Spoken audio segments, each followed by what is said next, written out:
Boise. Very happy to be here. Second year in a row, second year the conference happening. A lot of familiar faces. Glad to connect with everyone.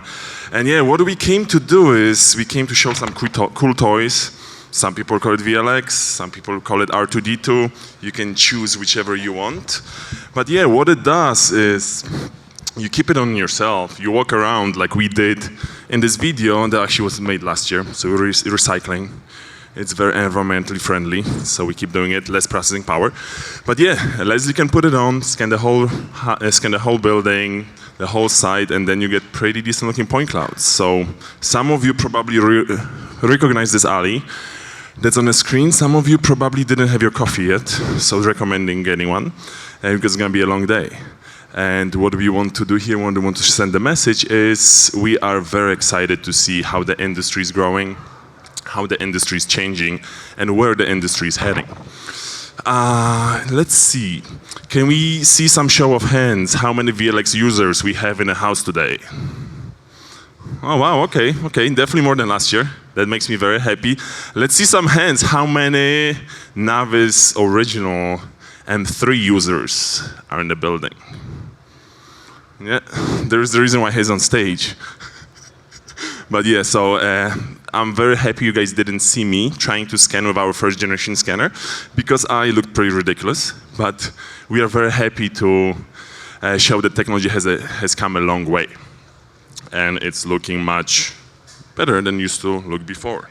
So the whole idea about what NavVis does is we want to enable you as the users to apply it to various use cases. 1 second. And actually put it to work. This is just a tool that we create. It's not a tool that can do all the jobs. There's no one tool that can do it all. And if somebody tells you they have such tool, they either came from like 2042 or they just like their commission checks. So yeah, 80% of time it works every time. That's how we pretty much call it. And what you can do is we can just become more efficient. Because as we all know, the market is changing, the industry is changing, and the client's expectations are changing as well. So what used to be possible and feasible 10 years ago or 5 years ago, it might not be feasible right now or might not be feasible in 5 years from now. Because the clients always want to get better, faster, cheaper, safer. So those who evolve, who adopt new tools and choose the right tool for the right job are the ones who are adding more value, who are more efficient. Those are the ones who are growing. We are very happy to provide you with tools that can help you grow. And scanning with NavVis, very simple. You just walk around the building, automates a lot of things, and then gets data, which is at quarter-inch comparable with lower-end static scanners. We are not marketing and high-grade engineering use cases that we are not present yet in those environments. Maybe next generation, the following generation is going to be more accurate, and then we can tackle that. But for now, when you look at the AEC, we are perfectly fine for A and C, and E, maybe with like a single, double, triple asterisk, depending how we read it. So, how has scanning changed over the past years? If you want very accurate data, you should definitely use a slower but much more precise scanner. If you are working with less accurate data, and we are talking about a quarter-inch, so architecture and construction grade, you can just scan it 10 times faster and then save yourself a lot of time, save the data acquisition cost and price per square foot. So what happens to that industry and what people do out there? When people look at the scanners and they look at the toys, they typically see what's above the water. And above the water, we see the tip of the iceberg. It's not very big, but this is what you can see. What we don't see is what's under the surface. Under the surface, it's additional man hours that you need in the field to capture the data. Then you need more man hours back in the office to process the data. What we love about the VLX and the power of the cloud is we can go out and scan Empire State Building, scan the World Trade Center, put in our cloud processing, and have it done tomorrow morning. 200 floors, all of them will go in parallel next to each other.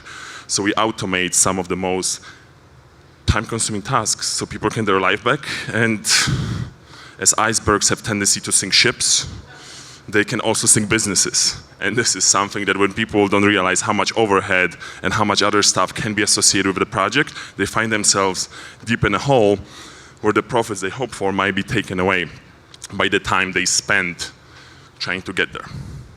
And the idea that we wanted to communicate today is, yes, the things have changed, and the SLAM, it's not what it used to be 5 years ago.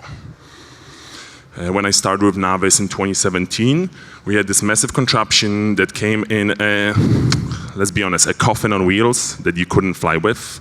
It wasn't allowed in passenger airplanes because of the battery. So we had to ship it ground, and it was a mess. This one, I literally checked it in, flew with United yesterday, and no problems at all. And not talking about the form factor, not talking about the size, we also talk about the data, accuracy, and quality. Because you're scanning much faster, you have much more coverage in a building. Just passing around on the stage, you can see from thousands of different angles, so you don't need extra placements. You just do finger aids, loop closures, you move around, and you get full picture of what you want to scan. What can you do with VLX? I would say imagination is your limit. We have some very interesting use cases, especially in the past 12 months, that clients started exploring. So the core 3 use cases that we started with, and we have the biggest presence, are the construction verification, as-builds, and factory planning, remodeling. So those are pretty much bread and butter for all laser scanning professionals in the entire industry. Most of the revenue is generated in those 3 use cases. And we are very happy that we have a tool that enables you to go out there and get your workflows more efficient, scan more in less time, and give your clients more and more data. Instead of scanning once, you can go and scan once a week. Instead of scanning for the whole week, you can scan on Monday, have data on Tuesday, and use Wednesday, Thursday, Friday to work with the data, so you can scan on Monday again. So you can actually get your life back and remember how your kids look like, because it's not fun to be on the road too much, and it happened to me a few times. So I was very happy that VLX was able to save us in that. Talking about as-built documentation, scan to CAD, scan to Revit, scan to anything else, pretty standard bread and butter that everyone knows. Factory planning, as we all know, big buildings require a lot of work to keep them up to speed, change things around constantly. New models, new parts come out every few months. We work with some of the biggest automotive companies, and yes, I would think before working at NavVis that those factories stay there for like 20, 30 years, but they replace things literally every couple of weeks. And a lot of times they don't know how their factory looks like, because there are guys at the BMW headquarters sitting somewhere in Munich, probably at Oktoberfest, and they don't want to go to Spartanburg, South Carolina, because it's kind of out of the way. So they're just open-eyed and they see how stuff looks like, take a quick look, tell guys in the US what to fix, and go back to the tent. True story. And there are countless other use cases out there that we started exploring with our clients, scanning for the metaverse, for the data centers, and for the AR, VR, and all other things. But one interesting use case that we started getting very solid traction in the past 12 to 24 months is the process industry.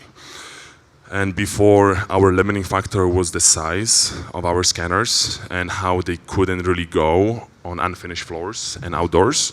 We eliminated the problem, and anyone with VLX can go now. So this is the time where I am very proud to introduce my longest standing client, a Boise born and raised native, Sheila Robinson from Environmental Intellect. Because I could keep telling you all day, flexing here, almost like Arnold Schwarzenegger, my role model, but it's going to be much better if Sheila can actually show you what they do, what cool stuff they do, and what problems they solve with our technology. All right. Thank you, Marek. It's good to be here. Welcome, everyone, to Boise. I hope you enjoy your stay, and please leave in 2 days. We kind of like our small town, but we let Matthew come, so I'm glad when he came. Okay, so I've spoken 3 times at Autodesk University as a vendor, and I've asked clients to come, and it's kind of nice to have the role reversed and be the client in this case. So, like Marek said, we bought our first mobile scanning device from NavVis at the end of 2017, right at the beginning of 2018. And it was the M3. We nicknamed him Johnny 5. And if you know that reference, then I know how old you are. And Environmental Intellect started out as a environmental air quality compliance firm in oil and gas and chemical plants. And we kind of quickly kind of migrated into laser scanning and digital twins because one of our models is to find a better way. And we were using paper schematic documents, P&IDs, and marking them up with a pen. The company started in 2008. Lost my frame of reference there. And at that point, smartphones were just kind of coming into existence. And so everybody that did our job was using 30-year-old technology and going at work and then going home and picking up an iPhone and using modern technology. And so we took our experience in the plant and then applied it to applied technology to it to become more efficient. And my background was in using laser scanning. Well, sorry, let me back up. I've been in CAD consulting for 30 years and as-builting. And so we first bought some static laser scans to do as-builting because our by-hand methods scared me to death that we were going to open ourselves up to some kind of a lawsuit for a mistake. And so finally I had kept my eye on the pulse of the industry and finally could justify purchasing our first scanner. And then I went to work for a company that basically owned all scanning technology that there was. We had Leicas and Ferros and Z&Fs and ProScan and Creaform, so handhelds, Manta. And so I was exposed to a lot of different technologies. And so when I joined EI, they actually were a client of mine. We converted all those schematic paper documents into digital smart documents. And when I joined EI, that was the purpose, was to get these digital P&IDs, and then we realized we had a harebrained idea if we could digitally scan this, and so this is 2017. Digitally scan these. Now, everyone probably understands laser scanning basically started in the oil and gas industry, and it's been going for 30 years. And at the beginning, the scanners you had to hook them to car batteries. They scanned 100,000 points a minute, and they cost $1 million. And fast forward to about 3 years ago, they could scan 1 million points a second and cost $100,000. And those are static scanners. With the mobile scanning devices, I actually started Viametris North America, and I saw Dominic's presentation had Viametris in there. And that started out as a trolley, and they've got a backpack system as well. But when we were coming back from an engineering partner that we have in India, I flew to Laval, France, and then to Munich, and then Berlin to look at which mobile scanning device we were interested in seeing. The Viametris in France.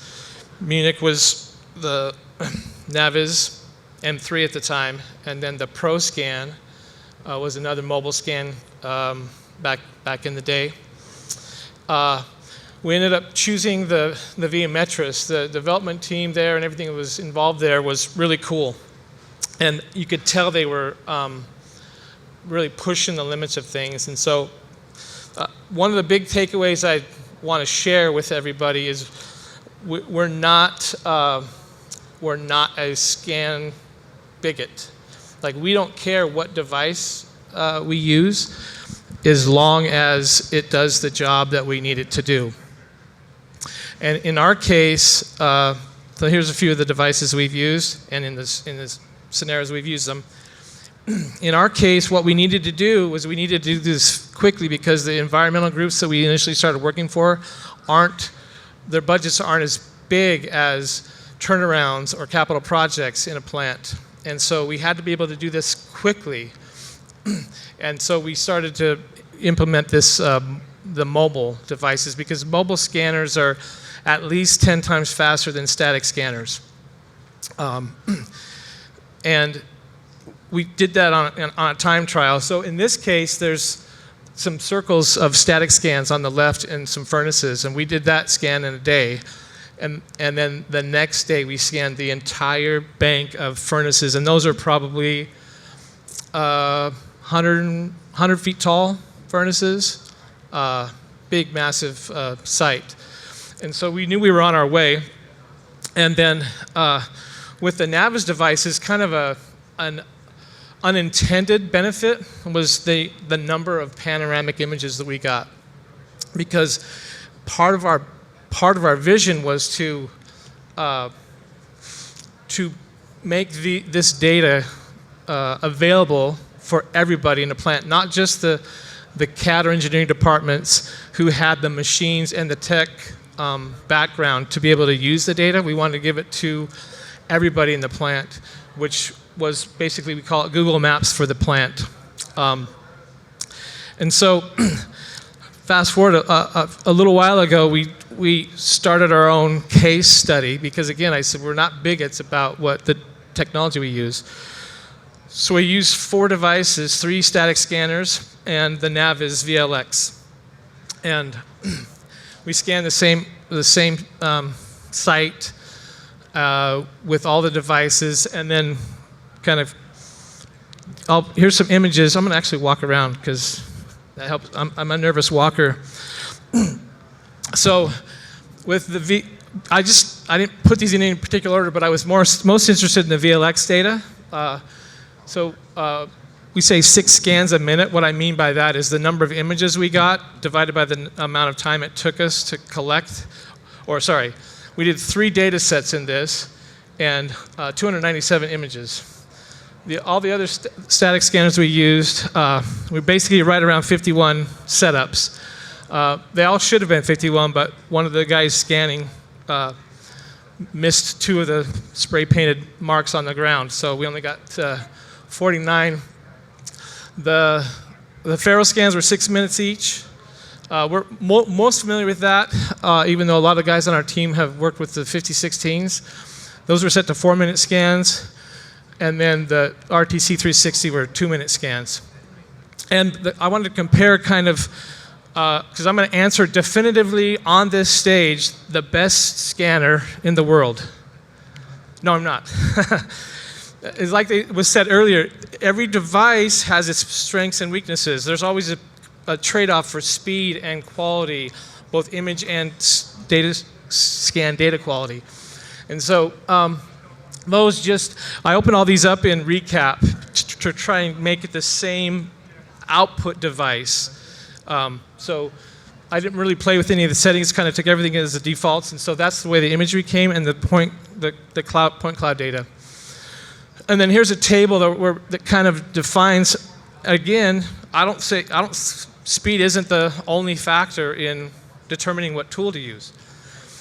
But it is a big factor for us because our particular need was we had to get it done fast. And so it took us 51 minutes to scan that.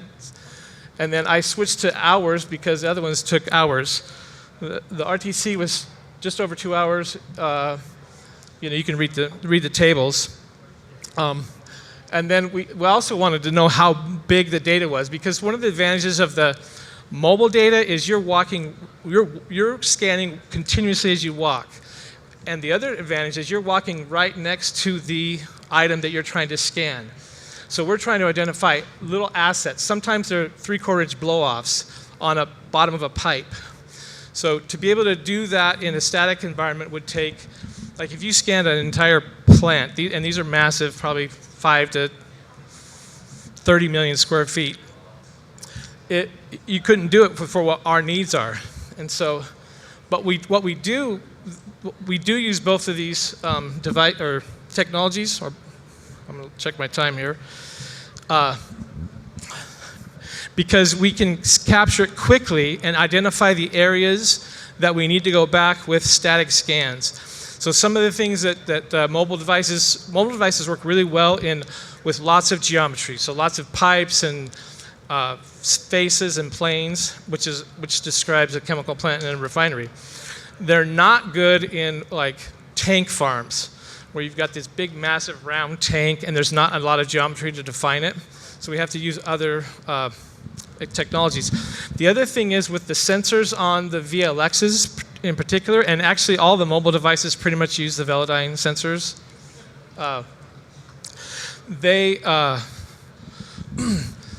They don't do very well on anything below 2-inch diameter piping, unless you really slow down and walk really slowly and kind of backtrack yourself. And that exists in a refinery. So we use the quickly captured data to identify the areas where we need to go back with the tool that will get the small bore piping or the tubing. Okay, and then there's +1. There's always an extra one in the chamber. We actually got the geoslant vision out there in that same area after the fact, and so we're still compiling that data. But again, we'll use whatever we can. One of the tests we wanted to run was piping. So we just did these bypass loops and a couple of pipe spools. And this is all of the scanners' data overlaid on top of each other. It was survey controlled. And I guess the big takeaway here is the yellow is the VLX data. And so the one thing you'll know, if you don't know the LiDAR sensors that the VLX uses, the data is fuzzier.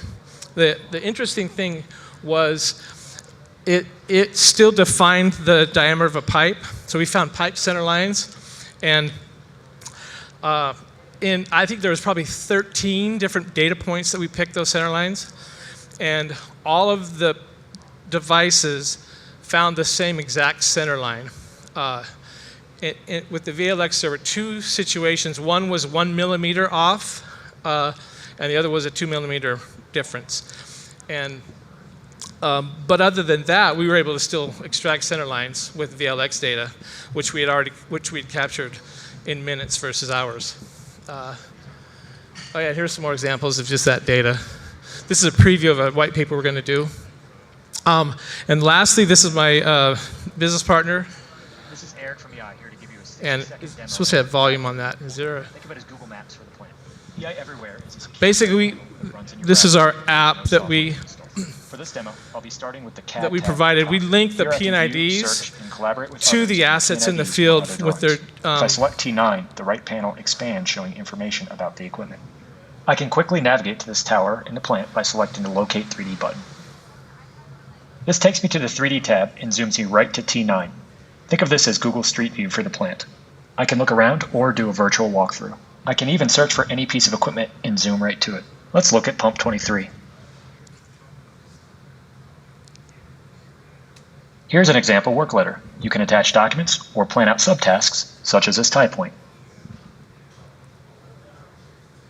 Behind each photo, we have powerful, high-resolution point cloud data, which lets you do things like take measurements. I can even zoom to the location of this tie point in the P&IDs. You'll see this bleeder valve is colored green, which matches the tie point layer it's on. You'll also see we've added the work letter as a clouded bubble. If I want to locate this work letter in the plant, I can select the Locate in 2D button, which takes me to a Google Maps-like view of the plant. Thanks for watching. If you're interested in learning more, my contact information is below. Our team is passionate about finding better ways to do things, and I'm confident we can help your next project. Thanks again.